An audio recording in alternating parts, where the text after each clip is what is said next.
The Ghanaian businessman and politician Kennedy Agyapong spoke in a church service and made a big claim, a valuable statement, a call to action to the community, and I guess to the nation as a whole.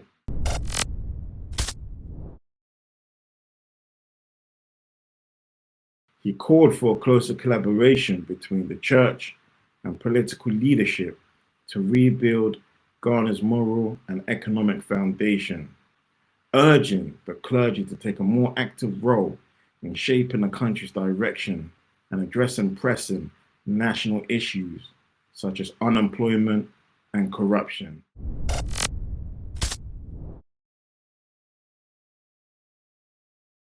But I have a question. How has the past performance been like when the religious and political leadership collaborated for investment purposes? Are there any success stories that could be used as a model template?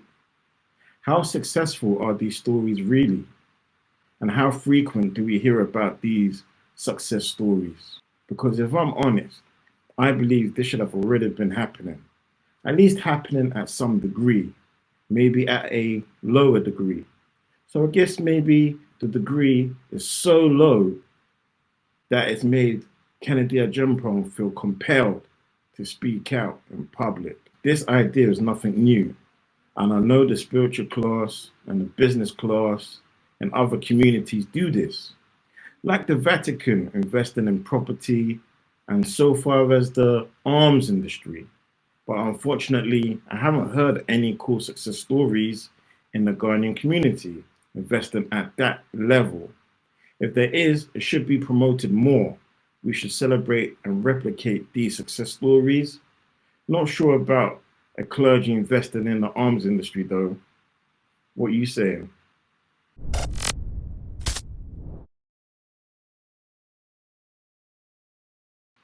Kennedy Agyapong is fully aware of the public's growing mistrust and eroded credibility of politicians.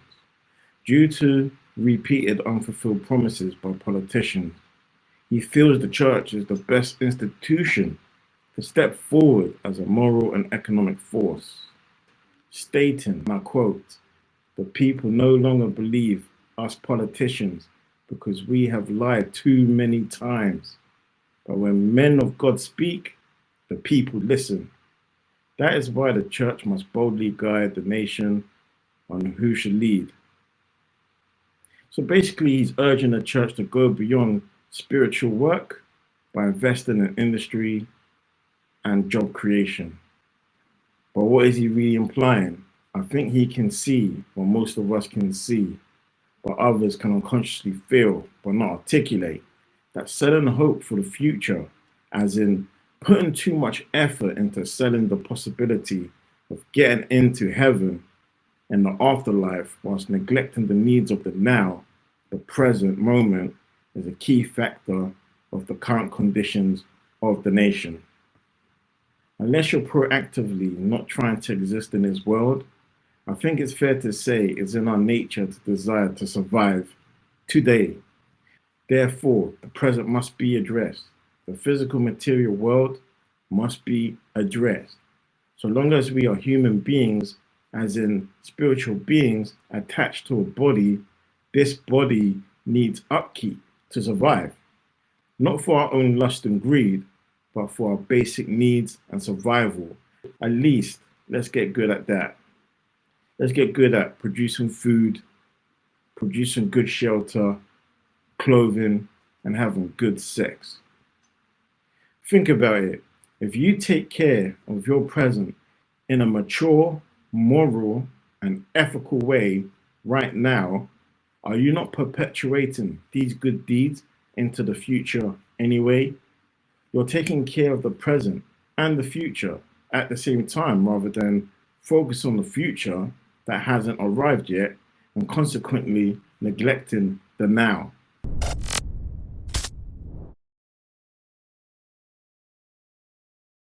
The collaboration he's proposing is about considering investment decisions.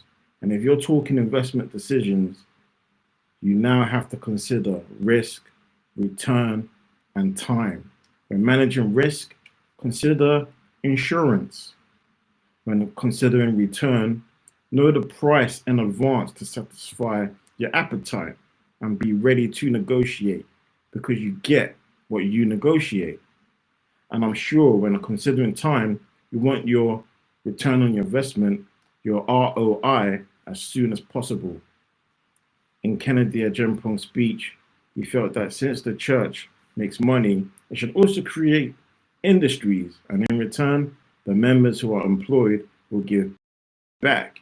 And if you think the business will also give back when it distributes its profit, shareholders. So that's already two major income streams returning on your investment.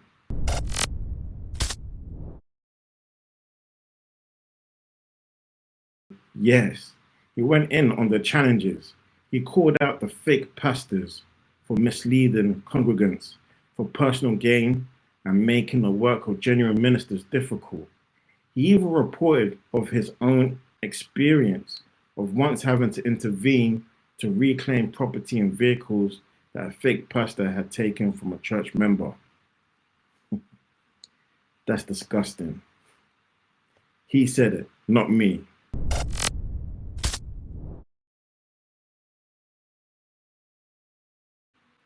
I like his position. This is what I call awareness. He's fully aware politicians are crooked, but he's also aware pastors are crooked too.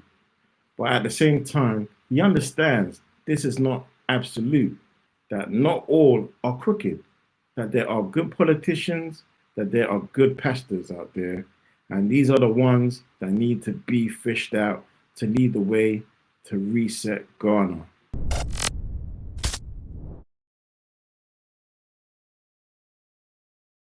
Now, the spiritual truth.